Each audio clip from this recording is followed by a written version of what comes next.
다 같이 일어나셔서 하나님의 말씀 한 목소리로 읽겠습니다. 이사야서 28장 1절에서 13절까지의 말씀입니다.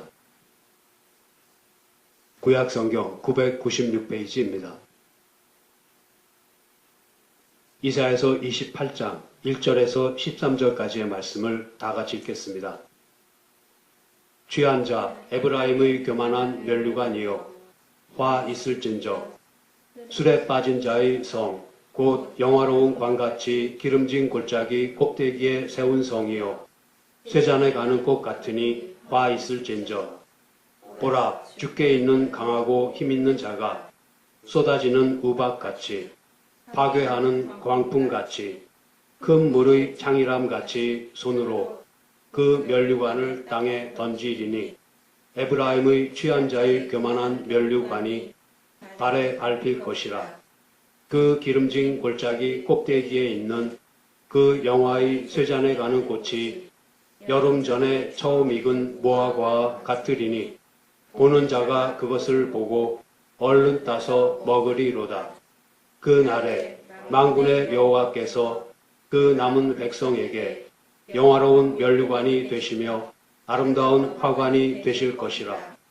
재판석에 앉은 자에게는 판결하는 신이 되시며 성문에서 싸움을 물리치는 자에게는 힘이 되시리로다마는 이 유다 사람들도 포도주로 인하여 몇걸음치며 독주로 인하여 비틀거리며 제사장과 선지자도 독주로 인하여 몇걸음치며 포도주에 빠지며 독주로 인하여 비틀거리며 이상을 그릇 불며 재판할 때에 실수하나니 모든 상에는 토한 것 더러운 것이 가득하고 깨끗한 곳이 없도다. 그들이 이르기를 그가 네게 지식을 가르치며 네게 도를 전하여 깨닫게 하려는가? 젖떨어져 품을 떠난 자들에게 하려는가? 대저 경계에 경계를 더하며 경계에 경계를 더하며 교훈에 교훈을 더하며 교훈에 교훈을 더하되 여기서도 조금 저기서도 조금 하는구나 하는도다. 그러므로 생소한 입술과 다른 방언으로 이 백성에게 말씀하시리라. 전에 그들에게 이르시기를 이것이 너희 안식이요 이것이 너희 상쾌함이니 너희는 곤비한 자에게 안식을 주라 하셨으나 그들이 듣지 아니하였으므로 여호와께서 그들에게 말씀하시되 경계에 경계를 더하며 경계에 경계를 더하며 교훈에 교훈을 더하며 교훈에 교훈을 더하고 여기서도 조금 저기서도 조금 하사 그들로 가다가 뒤로 넘어져 부러지며 걸리며 잡히게 하시리라. 아멘.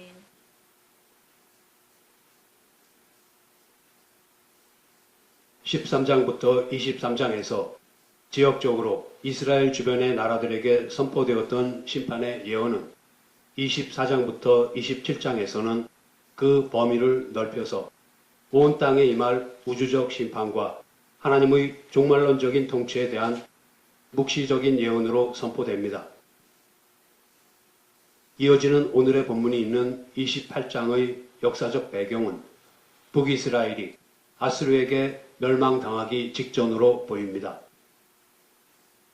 북이스라엘은 아수르의 침략 위기에도 그저 안일과 나태와 쾌락을 즐기는 죄악 속에 빠져 있습니다. 남왕국 유다의 현실도 걱정스럽기는 마찬가지입니다. 일찍이 아하스는 아람과 북이스라엘 동맹군의 위협을 아수르의 도움을 받아서 벗어납니다.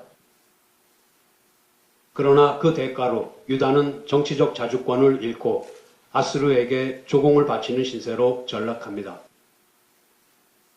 아하스의 뒤를 이어 왕위에 오른 히스기야는 이러한 아수르의 굴레를 벗어나기 위해 애굽에 의존하였으나 애굽 군대를 물리친 아수르의 더 큰 위협을 받기에 이릅니다. 비록 히스기야가 아하스보다는 조금 더 경건했지만 이사야 선지가 보기에 여호와를 저버리고 강대국을 의존한다는 점에서 히스기야는 아하스와 별다른 차이가 없습니다. 예루살렘의 안전은 지도자들의 능력과 정책에 의해서 확보되는 것이 아니라 오직 정의와 공평을 행할 때에 하나님께서 책임져 주십니다. 이사야 선지는 취하여 교만한 북이스라엘과 남유다에 대한 책망을 28장부터 33장에 나오는 6개의 화 있을 진저에 담고 있습니다.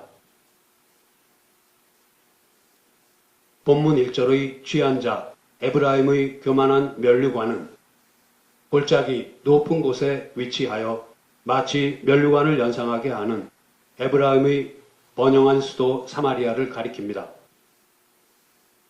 물질적 풍요가 가져다준 영적 교만과 방종에 빠진 북이스라엘은 사람은 물론 하나님까지도 멸시합니다.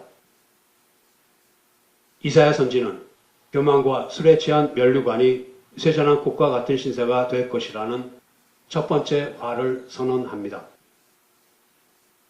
2절부터 4절을 보면 누구에게나 탐스러워 보이면서도 흔들면 쉽게 떨어져 버리는 여름 전에 처음 익은 무화과에 비유된 북이스라엘은 하나님의 심판의 도구였던 아수르에 의해 그 교만한 면류관이 밟히고 맙니다. 아수르가 쏟아지는 우박같이 파괴하는 광풍같이 그리고 큰 물의 장이람같이 북이스라엘을 침략할 것입니다. 그런데 에브라임의 면류관이 발에 밟히고 나라가 망할 때 또 다른 면류관이 나타납니다. 하나님께서는 5절과 6절에서 자기 백성의 남은 자에게 의와 영광의 면류관이 되실 것이라고 하십니다. 우리는 여기에서 무엇을 배울 수 있습니까?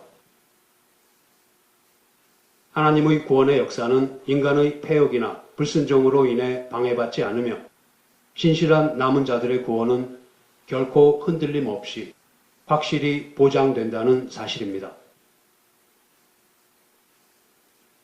7절부터 13절에서 보듯이 남유다 백성들 역시 포도주로 인하여 비틀거리며 방종에 빠진 삶을 살았습니다.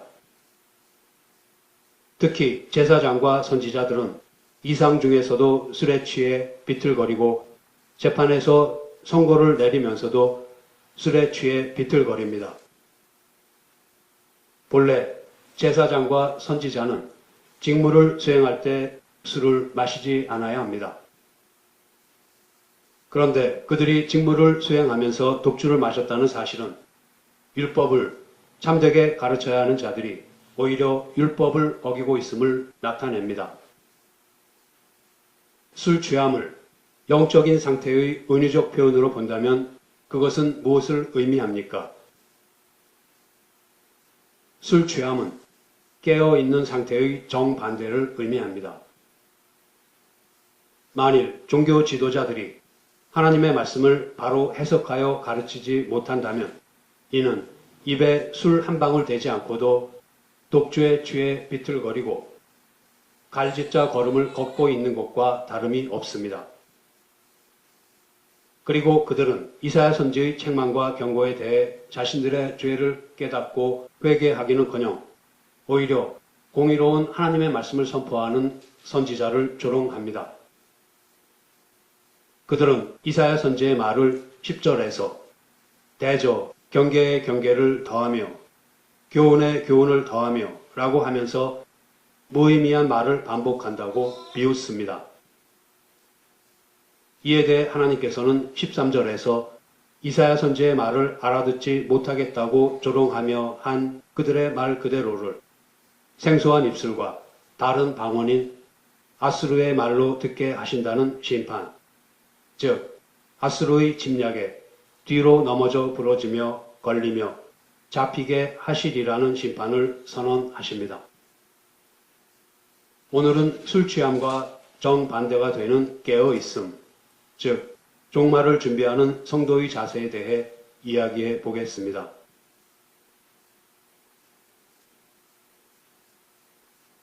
이사야 선지가 본문에서 히스기야 통치 아래에 있는 남유다에 대한 예언보다 북이스라엘에 대한 예언을 앞세우는 데에는 그럴 만한 이유가 있습니다. 아수르에 의해 북이스라엘이 침략당하리라는 예언은 주전 722년 아스루가 사마리아를 함락시키고 북이스라엘 백성을 포로로 잡아가는 것으로 성취됩니다. 하나님께서는 북왕국 이스라엘을 남왕국 유다보다 약 130년 먼저 심판하셨습니다. 북이스라엘의 심판은 남유다에게 주시는 하나님의 경고이며 가르침으로써 유다로 하여금 정신 차리게 하시기 위해서입니다. 그러나 열왕기하 17장 19절과 20절은 그렇지 못했던 남유다를 향해 유다도 그 하나님 여호와의 명령을 지키지 아니하고 이스라엘 사람의 세운 율례를 행하였으므로 여호와께서 이스라엘의 온 족속을 버리사 괴롭게 하시며 노략군의 손에 붙이시고 심지어 그 앞에서 쫓아내시리라 라는 말씀으로 그 어리석음을 한탄합니다. 또한 에스겔 선지는 에스겔 23장 11절에서 그 아우 오홀리바가 이것을 보고도 그 형보다 음욕을 더하며 그 형의 간음함보다 그 간음이 더 심함으로 그 형보다 더 부패하여졌느니라 라고 하면서 유다에 대한 안타까움을 표현합니다. 예루살렘은 하나님을 배반하고 정치적 자만에 빠져 멸망의 길로 접어들었던 사마리아에게서 교훈을 배웠어야만 했습니다. 그러나 여전히 하나님을 거절하고 강대국에 의존하던 남유다는 북이스라엘의 운명을 되풀이하고 맙니다.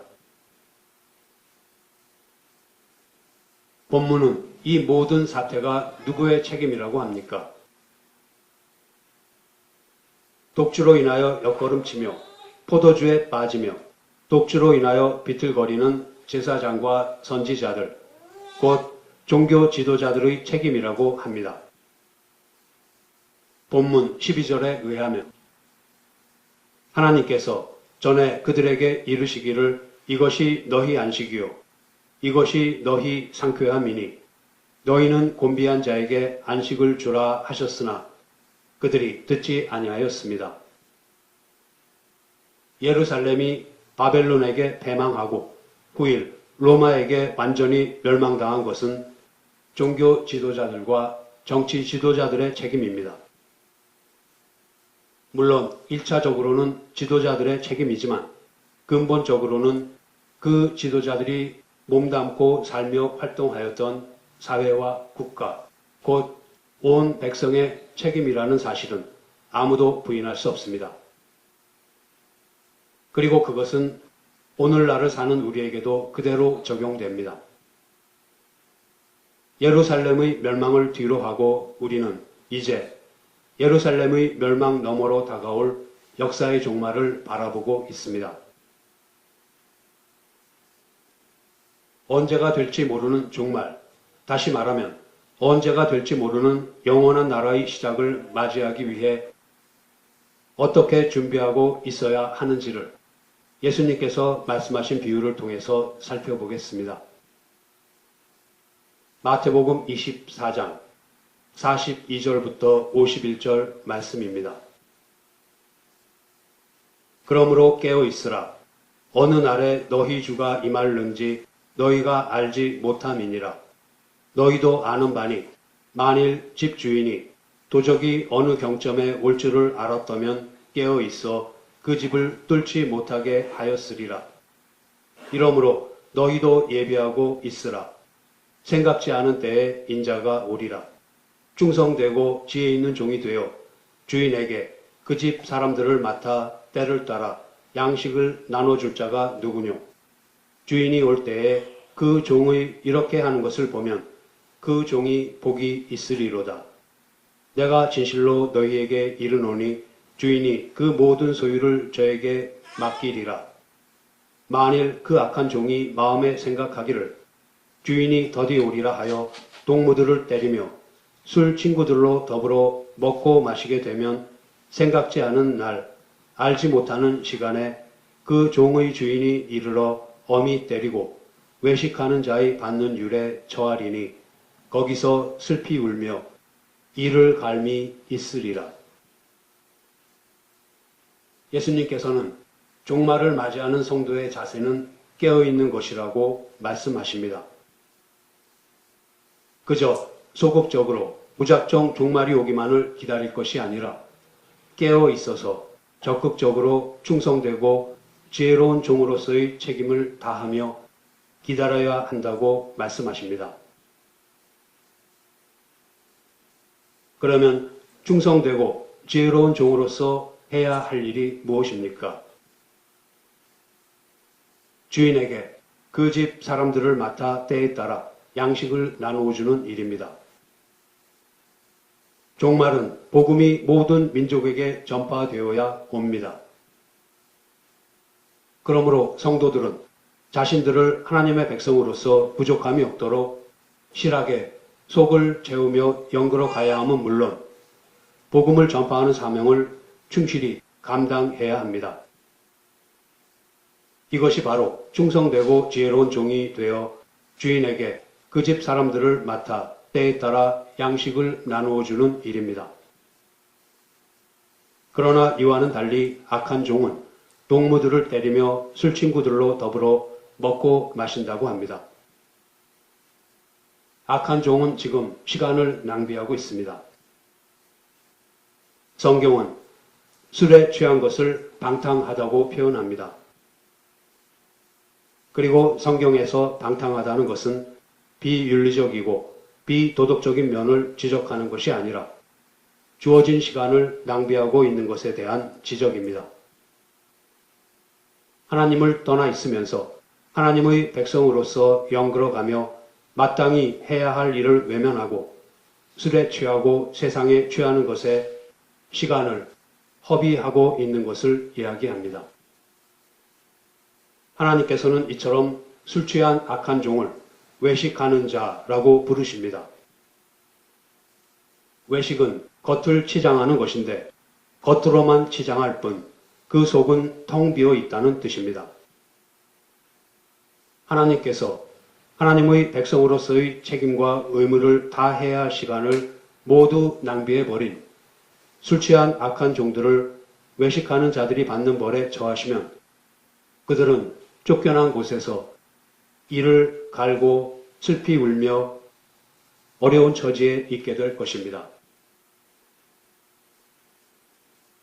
이 비유에 나오는 악한 종의 행태가 오늘의 본문에 나오는 독주로 인하여 옆걸음치며 포도주에 빠지며 독주로 인하여 비틀거리는 종교 지도자인 제사장과 선지자의 행태와 같지 않습니까? 예수님께서는 이들 외식하는 자들이 받을 화를 이렇게 선언하십니다. 마태복음 23장 13절 말씀입니다. 화 있을진저 외식하는 서기관들과 바리새인들이요 너희는 천국 문을 사람들 앞에서 닫고 너희도 들어가지 않고 들어가려 하는 자도 들어가지 못하게 하는도다. 이스라엘의 종교 지도자들은 율법을 근거하여 백성을 가르치고 다스렸습니다. 그들이 하는 일이 곧 충성되고 지혜로운 종이 되어 주인에게 그 집 사람들을 맡아 때에 따라 양식을 나누어 주는 일입니다. 그러한 종교 지도자들이 외식하는 자들이 되어 자기들의 책임을 다하지 못한 채 천국 문을 닫아 자기도 들어가지 못하고 남도 들어가지 못하게 하여 심판을 받습니다. 충성되고 지혜로운 종으로서 곳간에서 양식을 내어 때에 따라 나누어 주는 일에 실패했기 때문입니다. 천국 문을 열고 곳간 안에 가득한 하늘에 속한 양식을 자기들도 먹지 못할 뿐 아니라 사람들에게 나누어 주어 먹게 하지도 못했기 때문입니다. 그런데 감사하게도 하나님께서는 예루살렘의 멸망을 천국 문을 막고 있는 자들의 심판 자체만으로 끝내지 않으십니다. 그들을 심판하시는 목적은 그들이 닫고 있던 천국 문을 여시고 그 곳간에서 양식을 내어 사람들에게 나누어 줄 수 있게 하시려는 데에 있습니다. 그렇게 우리는 북이스라엘에 대한 엄중한 심판이 선언되는 가운데에서도 신실한 남은 자에게는 하나님께서 영화로운 면류관을 쓰게 하실 것이라는 예언을 마치 먹구름을 뚫고 나온 한 줄기의 햇빛을 보는 것처럼 본문 5절과 6절에서 볼 수 있는 것입니다. 본문 5절과 6절 말씀입니다. 그 날에 만군의 여호와께서 그 남은 백성에게 영화로운 면류관이 되시며 아름다운 화관이 되실 것이라. 재판석에 앉은 자에게는 판결하는 신이 되시며 성문에서 싸움을 물리치는 자에게는 힘이 되시리로다. 하나님께서는 반드시 죄에 대해서는 철저하게 심판하시는 공의로우신 분이시지만 신실한 남은 자의 구원은 바로 그 하나님의 철저한 공의에 근거하여 확실하게 보장해 주십니다. 그러므로 이처럼 크고도 놀라운 하나님의 은혜를 입은 우리 성도들은 깨어서 어떤 환난과 어려움 속에서도 결코 소망을 잃지 않고 끝까지 하나님 앞에서 겸손하며 인내해야 할 것입니다.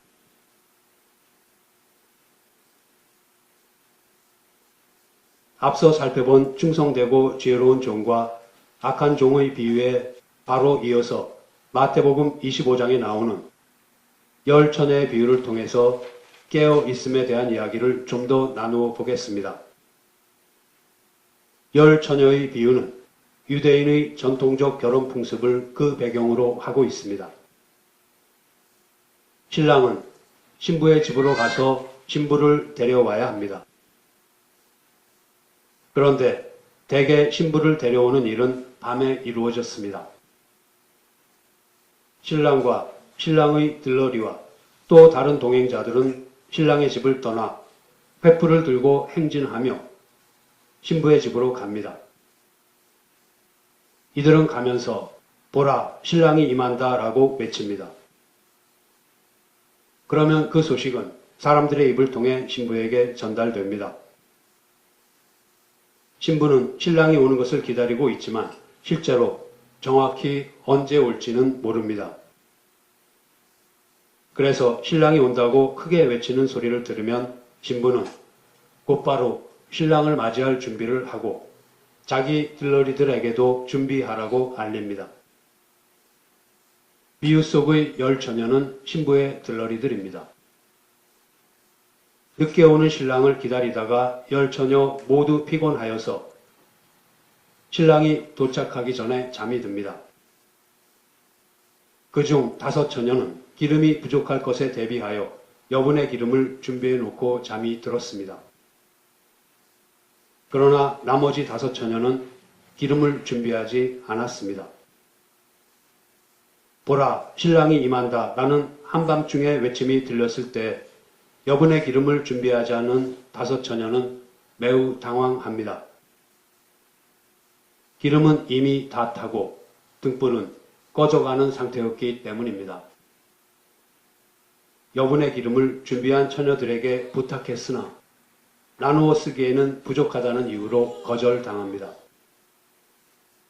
그들은 기름을 사려고 나섰으나 그러는 사이에 기름을 준비한 5 처녀들은 신랑, 신부와 함께 결혼식장에 들어가고 문은 닫힙니다. 기름을 사러 갔던 5 처녀들이 문 앞에 와서 열어달라고 애걸하였지만 대답하여 가로되 진실로 너희에게 이르노니 내가 너희를 알지 못하노라 하였느니라. 그런즉 깨어 있으라. 너희는 그 날과 그 시를 알지 못하느니라 라는 말씀만 들을 뿐입니다. 예수님께서는 앞서의 충성되고 지혜로운 종과 악한 종의 비유에서뿐만 아니라 열 처녀의 비유에서도 깨어 있으라 라고 말씀하십니다. 열 처녀의 비유에서 여분의 기름을 준비하지 못한 미련한 5 처녀들은 신랑을 기다리다가 잠이 듭니다. 그러나 여분의 기름을 준비한 슬기로운 5 처녀들은 자고 있지 않다가 신랑을 맞이한 것이 아니라 미련한 5 처녀들과 함께 잠이 들었습니다. 그러므로 우리는 여기서 깨어 있음과 자고 있음이 생리적인 현상을 가리키지 않는다는 사실을 알 수 있습니다. 그렇다면 우리는 깨어 있음과 자고 있음을 어떻게 이해해야 합니까? 깨어 있음은 낮에 속하였다는 뜻이고 자고 있음은 밤에 속하였다는 뜻입니다. 깨어 있음은 빛에 속하였다는 뜻이고 자고 있음은 어두움에 속하였다는 뜻입니다. 성도들은 낮에 속하였고 세상 사람들은 밤에 속하였습니다. 낮에 속하여 깨어 있다는 것은 지식이 있고 분별하고 있고 준비하고 있다는 것을 나타냅니다. 그러나 밤에 속하여 자고 있다는 것은 지식이 없고 분별하고 있지 않고 준비하고 있지 않다는 의미입니다. 충성되고 지혜로운 종과 악한 종의 비유에서는 그러므로 깨어 있으라. 어느 날에 너희 주가 임할는지 너희가 알지 못함이니라 라고 하고 열 처녀의 비유에서는 그런즉 깨어 있으라. 너희는 그 날과 그 시를 알지 못하느니라 라고 합니다. 이 말씀을 따라 예수님께서는 우리가 종말의 때가 언제인가에만 온통 관심을 쏟다가 막상 그때가 닥치면 당황하지 말고 그때가 언제일지라도 항상 종말을 맞이할 준비를 하고 있기를 원하십니다. 이것이 바로 깨어있는 것입니다. 신랑을 기다리다 지치고 피곤하여 자고 있다가도 신랑이 온다는 소리에 일어나서 등을 밝힐 수 있을 만큼 충분한 기름을 준비하고 있다면 그것이 곧 깨어 있는 것입니다. 등불을 밝힐 기름이 없다는 것을 충성되고 지혜로운 종과 악한 종의 비유에서는 외식한다 라고 표현합니다. 외식하는 자가 겉만 치장하고 그 속은 갖추지 못하였듯이 미련한 다섯 처녀는 등은 가졌으나 등을 밝힐 충분한 기름을 준비하지 못합니다. 이처럼 외식하는 잘못을 범하지 않으려면 깨어 있어서 등은 물론 거기에 필요한 기름을 항상 준비하고 있어야 합니다.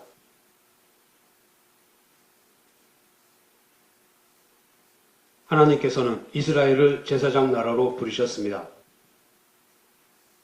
그들이 부르심을 받은 것은 그들이 다른 민족보다 잘나서 선택된 것이 아니라 모든 민족들을 부르시기 위해서 먼저 부르신 종으로서의 제사장으로 부름을 받은 것 뿐입니다. 이스라엘은 율법과 제사 제도와 성전을 가지고 있었으나 정녕 그것들이 가리키는 예수 그리스도는 붙잡지 못하고 예수 그리스도 없는 겉모습만 유지합니다. 그러다 보니 거칠애를 하다가 정작 속은 점점 비어만 가고 또 등은 가지고 있으나 그 등을 밝힐 기름은 가지지 못한 외식하는 자가 되어 버립니다. 그 결과 제사장의 임무를 수행하는 데 실패합니다. 다른 민족들을 하나님 앞으로 나아오게 하는 통로로서의 역할에 실패했을 뿐 아니라 자기들의 신앙을 지키는 일에도 실패하고 맙니다.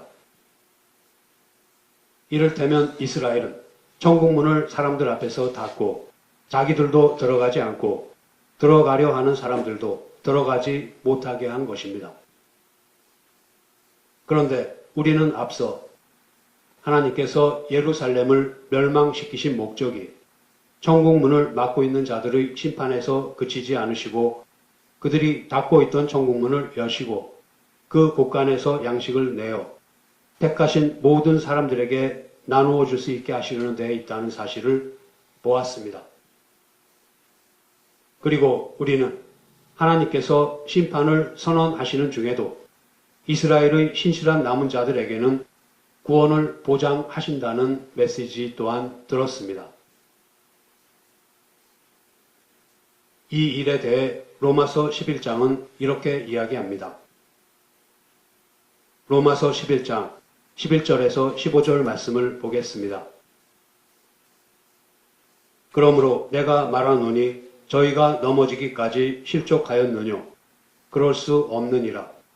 저희의 넘어짐으로 구원이 이방인에게 이르러 이스라엘로 시기나게 함이니라. 저희의 넘어짐이 세상의 부요함이 되며 저희의 실패가 이방인의 부요함이 되거든 하물며 저희의 충만함이리요. 내가 이방인인 너희에게 말하노라.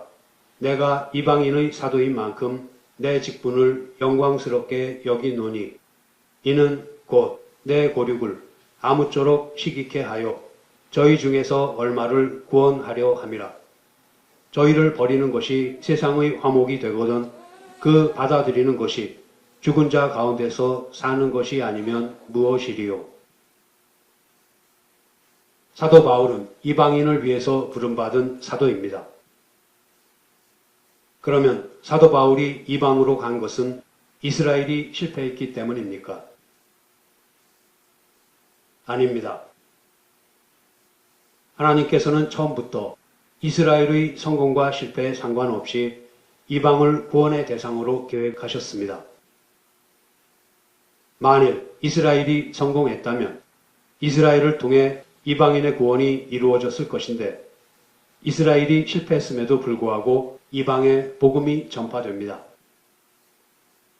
그렇다고 해서 이스라엘이 실패했기 때문에 복음이 이방인에게 넘어갔다고 생각해서는 안 됩니다. 이스라엘의 실패로 이방인이 구원을 얻은 것이 아니라는 말입니다. 그러면서도 사도 바울은 이스라엘의 넘어짐이 이방인의 구원과 충만함이라는 열매를 맺었다고 합니다. 이스라엘은 하나님의 부르심을 받은 제사장 나라인 만큼 하나님 나라의 백성에 대한 바른 이해와 신앙이 있어야 제사장의 직분을 충실히 수행할 수 있습니다. 그러나 이스라엘은 실패했습니다. 제사장의 직분에 대한 확실하고 충분한 자기 이해가 없었기에 이방인을 위한 구원의 통로로서의 역할에 실패한 것입니다. 이러한 이스라엘의 실패에도 불구하고 하나님께서 이방인의 구원을 결실시키십니다. 그것은 마치 뿌리가 썩어 죽은 나무에 열매가 열리는 것과도 같습니다. 하나님께서는 제사장 역할에 실패하여 뿌리가 썩은 이스라엘이라는 나무에 이방인의 구원이라는 열매를 메어 달아 주십니다. 이 일을 가능하게 하시는 하나님의 은혜와 능력이라면 열매를 통해 죽은 나무를 얼마든지 소생시켜 주실 수 있으시리라는 기대가 사도 바울이 이스라엘의 구원에 대해 갖는 희망입니다. 이방인의 구원은 이방인의 구원에서 그치는 것이 아니라 이스라엘의 구원으로 돌아갈 것이며 모든 택함받은 자들의 충만함으로 결실될 것입니다. 하나님께서는 예루살렘을 멸망시키신 그 자리에 교회를 세우셨습니다. 그리고 이스라엘에게 맡기셨던 일을 이제 교회에게 맡기셨습니다. 교회는 천국문을 열고 곳간에서 하늘의 신령한 양식을 꺼내어 때에 따라 사람들에게 나누어 주는 일에 결코 실패하지 않을 것입니다. 왜냐하면 예수님께서 교회의 머리이시고 천국문을 막고 계시기 때문입니다.